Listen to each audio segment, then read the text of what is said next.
will now become a facility for building electric poles. Representatives from Meyer Utility Structures were at Tuesday night's Clinton City Council meeting. City Administrator Tony Harris told the council it was truly a team effort to bring Meyer to the former Arcosa Wind Tower building. So Kurt and I, we've been working on this big announcement that's going to take place tonight. We met with Michelle Durham. I don't know, it's been a little over a month ago, I guess, a little over. We met with her. She came in to my office and told us the plan. And of course, she's, this Myers Utility Structures is not, they'll announce it, but they're planning on coming here, not officially in the city, just outside at the old Frau Car Arcosa building. Kurt and I, we've been working on this, and collaboration between the city, the mayor, and Joe Whitty from the county, and DCDC. And I just want to say a big thank you to all of them, because this came together nicely. We rolled out the red carpet in support of this project, and it came together very quickly. So I'd like to call up, do you have anything to say, Kurt? No, I'm just excited to have our folks here tonight and can't wait to see your presentation. So we have Dan Coletta and Tim Weimer from Myers Utility Structures. Dan Coletta, Senior HR Director for Meyer Utility Structures, told the council Meyer Utility Structures has been preparing the site for just this operation. First of all, thank you all for having us here tonight. We're excited to be here. We're excited to announce, the reopening of that facility. My name is, by the way, Dan Coletta. I'm the Senior Director of HR for Meyer Utility Structures based out of Memphis. Tim Weimer, he's our Director of Operations based out of our Dallas-Fort Worth area. And so, as many of you know, probably better so than we do, that location actually has a long history of manufacturing in this area. Prior to Arcosa or even Trinity, it was producing rail cars and containers way back in the day. And then eventually when Trinity had it, it transformed into and then eventually Arcosa, when they split off from Trinity, turned into a Arcosa Wind Tower facility. And, in 2021 is when kind of we stopped operations there in 2021. Now, since then, we did not divest that property as Arcosa. We did not, sell it away, give it to somebody else. There have been people there. They've been investing in that property. And just for this opportunity that we're kind of bringing today, which is to it was either going to be something with Wind Tower or something else, and we decided to do Meyer Utility Structures there. We're going to kind of get into what Meyer Utility Structures does, manufactures. But, I just want to say that, thank you to you guys, with open arms, bringing us on board, and then also giving us the opportunity to speak here tonight, because eventually we'll do hiring events, and we're going to be doing, really a big ramp up as we move on. We're not ready for that yet, but we did want to make sure we got in front of y'all and did this announcement. Thanks to major development of the electrical grid across the country, Coletta indicates the growing need for utility structures makes their business very sustainable. Meyer Utility Structures, and you guys probably know the Arcosa Wind Tower brand because it's been here previously. We're all under the same parent company, which is the brand name Arcosa, right? And so I have this slide, and I put this up here just because, it's a very big company that is very established, very stable. And so you can kind of see, we do $2.3 billion in revenue, 159 in net income, have over 6,000 employees across the U.S. and in Mexico. And we have three infrastructure related segments, right? We have our construction segment, we have our engineered structure segment, which is what Meyer and Wind Tower are part of, and then transportation products. So Meyer Utility Structures. So what do we do? So Meyer Utility Structures, so we're a leader in the transmission and distribution pole manufacturing. So essentially, we support the electrical grid, and as hopefully, if you don't know, you guys will know that the electrical grid is growing by leaps and bounds. There is a lot going on there, and which makes our business extremely stable. And it's a good business. We're a growing business. The reason we're coming to Clinton is because we need more capacity, and there's not enough capacity out there to produce transmission and distribution poles across the country. And so the Clinton location will be our newest location, but we do have manufacturing plants in Alabama and Gaston, Alabama, Lancaster, South Carolina, Hager City, Wisconsin, and we've got Fort Worth, Texas.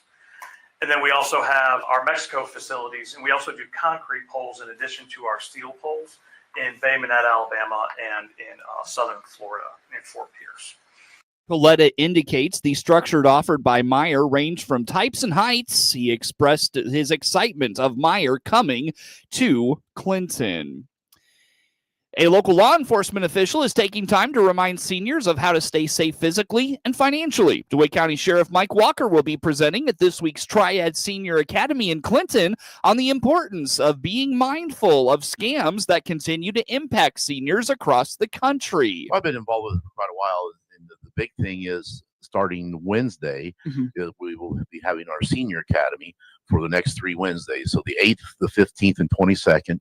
Wednesday, the 8th, we will be here at the Warner Library, and we'll be having, I know Cheryl DeWitt will be there talking about different things that help prevent falls and that type of stuff from Warner Hospital. And then myself and Heather, I believe her name is Calcara, will be doing a presentation on scams and frauds and things. We had that scheduled 2 Wednesdays in a row. So rather than I do one and then she do one, we're going to do that together. So this Wednesday we'll be doing that. Next Wednesday we'll be in Waynesville, and we'll be doing that presentation as well. I'm not sure what the other one is. And then the final week of the 22nd will be in Farmer City. It's just it's a good program for seniors to come out and get some information, ask questions, and be able to help benefit our older population. The sheriff says that much of the task at hand is spreading awareness for seniors. He says many young people get information from sources like the internet, which many seniors are don't or are unable to access. Well, a lot of it is just making them aware, because the younger generation gets a lot of their information off of social media, the different kind of social media platforms. And, that's how they get their information. And the older generation, they don't use a lot of those platforms or apps or things like this. So by being able to have somebody in front of them and give them, pamphlets about different scams, different kind of fraud things that are going on, giving them something that's in their hand they can take back and look at and read, with resources on the internet, different web pages, things like that, I feel is very beneficial to them, because, these social media platforms and all these things are changing so rapidly, it's hard to keep up with. So we're basically wanting to give them information that they can take home and help keep themselves safe, whether it's against frauds or falls or whatever the case may be. The sheriff says the sheriff points out that TRIAD Senior Academies programs used to be hosted all 3 sessions in a single location. However, they've changed it to give better access to information to all seniors throughout the county. I think last year was the first year that they spread it around like that. It used to be all 3 Wednesdays were, one year they did all 3 Wednesdays in Clinton, then another year they do all 3 Wednesdays in Farmer City. So a couple of years ago, they decided they were going to use 3 different venues. That way we could reach more seniors, because, the people in Waynesville may not drive to Clinton. People in Clinton may not drive to Farmer City. Farmer City may not drive to Waynesville, that type of thing. So my feelings is, by doing that, we're going to be able to reach more people, because we're going to hit people in Waynesville, that area. They may come to Clinton. If they do, that's great too. Hit the people in Clinton and the surrounding areas, maybe Kenny, Lane, DeWitt, that type of thing. And then in Farmer City, we're going to hit the Farmer City area. So we're going to, by doing that, I think we're able to hit a larger number of people. I think one of the things is, years ago it started, and it's just grown. I think the number of people who are involved now has grown. When we have our meetings at the Friendship Center, we have 15, 20 people show up between, the city, the county, just volunteers, different resources throughout the county, different agencies are there. So we got a lot of good input. A lot of them are seniors, and they, contribute that, hey, we'd like to see this. This is how we get information. So maybe we should expand. The first TRIAD session of 2025 takes place Wednesday, that's today, at the Warner Library in Clinton from 1:30 to 3:30 p.m. Next week's session shifts to Waynesville, while the final installment is on Wednesday, October 22nd in Farmer City. Learn more at the TRIAD Facebook page.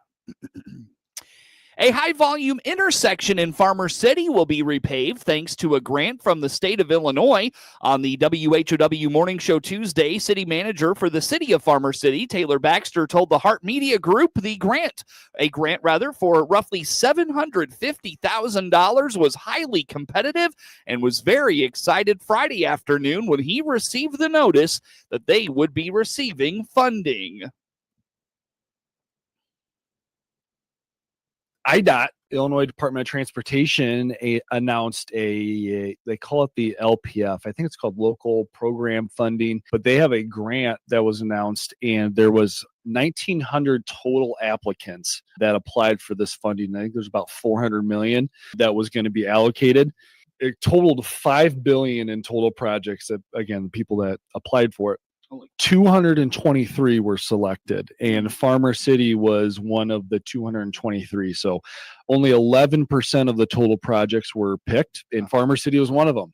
Yeah, so we are receiving $750,000 for a street project, Plum and 150 intersection. That, I've kind of talked about this earlier of the different, coordination and working on different projects and where the funding is going to come out of. This is going to be huge for us because now that's not going to be money that we just have to eat and, we're never going to see except in the street project. We're actually going to get reimbursed $750,000, which was the total ask that we did ask for. So super excited for that one. According to Baxter, the intersection of Plum and Route 150 in Farmer City is heavily trafficked, especially by heavy machinery, and has natural wear and tear that needs to be addressed. There's a lot of truck traffic there. Right. Premier Cooperative is a big trucking outfit that they do a lot of semi-traffic, and that road gets beat up. And I'm not just blaming it on Premier Cooperative. It's an older street that we have in town. It's accessed a lot. It's one of the main turnoffs as you're coming into town. So there's just a lot of traffic on that one. And then also the railroad, which is no longer in use, that's going to be part of this project where that would get taken out too. So it's going to be a smoother ride for people coming into town. Baxter speculates one of the reasons they potentially received the grant was because it is a state highway, but also because the project was nearly ready to go from a planning perspective. And even though, Plum Street's obviously city property, it's connecting to a state route. So they want to make those drives exactly what you're saying. They want to make it good for people and easy to drive on. So that's where that came from. Because we didn't know if we were going to get it or not, just because of how competitive it was. So when we got that email, it was late. What's today? Tuesday. I think I got it Friday of last week. I was stoked. In a lot of these projects, they look for shovel ready. So a lot of the engineering and the planning was already done. And this is basically, you throw fuel on the fire and we're ready to go. Let's go. Because some of these projects that probably got denied, it's a great thought. Yeah, you know what? We would like to have this road done. We would like to have all these other things done, but they're not ready. We were ready to go, and credit to our engineers over at Mauer Stutz. They did a great job. George, who's been working with us, he's done an awesome job getting us ready and prepared for it. So cool. I think that was the biggest reason why we got it. Good. Baxter anticipates the work getting started in the spring. The Farmer City City Council was made aware of the grant at its Monday meeting. News time is 25 minutes after 7 o'clock here on this Wednesday. We'll continue on next on the WHOW Morning Show. Experience the power of better connection with Connexus Fiber Internet. Connexus delivers ultra-fast, reliable speeds to keep you connected at the speed of life. Whether you're working from home, streaming your favorite shows, or gaming with your friends, Connexus has you covered. Say goodbye to buffering and dropped calls and say hello to Fiber Fast Internet. Ready to upgrade your connection? Sign up today by clicking the Connexus icon at DeWittDailyNews.com. Nothing connects us like Connexus. Closeout time is here for a new Chevrolet. This is Scott Baum from Baum Chevrolet Buick in Clinton and Farmer City. Yes, we have a good selection of 25 Silverados remaining in regular and crew cab models with gas or diesel engines. Some with utility beds and dual rear wheels. Also see our remaining Colorados, Trailblazers, even our full-size Suburban and Tahoes, all priced to move out. See our 25 inventory today at BaumChevyBuick.com. right from the start. 26 minutes after 7 o'clock is news time on this Wednesday. Again, we stream this morning to Facebook and YouTube. What are some of the details eligible livestock producers should know when applying for USDA's latest round of Emergency Livestock Relief Program Assistance, or ELRP? Rod Bain has this report.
News time is 29 minutes after 7 o'clock here on this Wednesday. Again, coverage of news brought to you by Baum Chevrolet Buick in Clinton, your Silverado headquarters, and brought to you by Connexus, providing fiber internet to Clinton. Learn more at DeWittDailyNews.com. We come up on 7:30 on this here on this Wednesday. We'll take a look at network news. We'll also continue our planting reports, or rather our harvest reports here for the 2025 harvest season. And a look at sports comes your way next. Monticello, a big win over St. Joe-Ogden in Illini Prairie Conference football action. That story comes up in a bit on WHOW.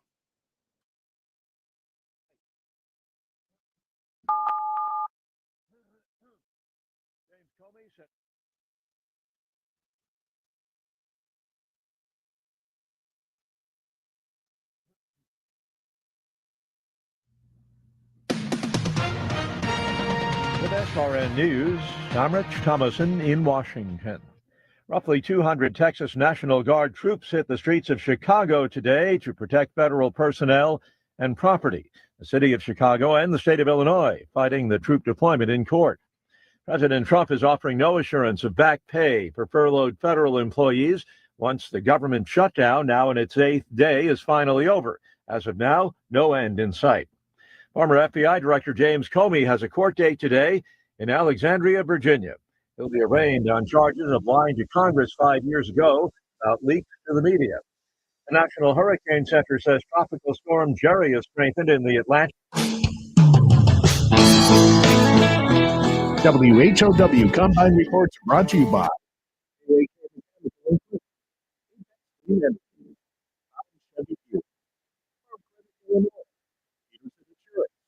Longview Community Bank, Illinois Corn Marketing Board, State Bank of event at Macon County Farm Bureau.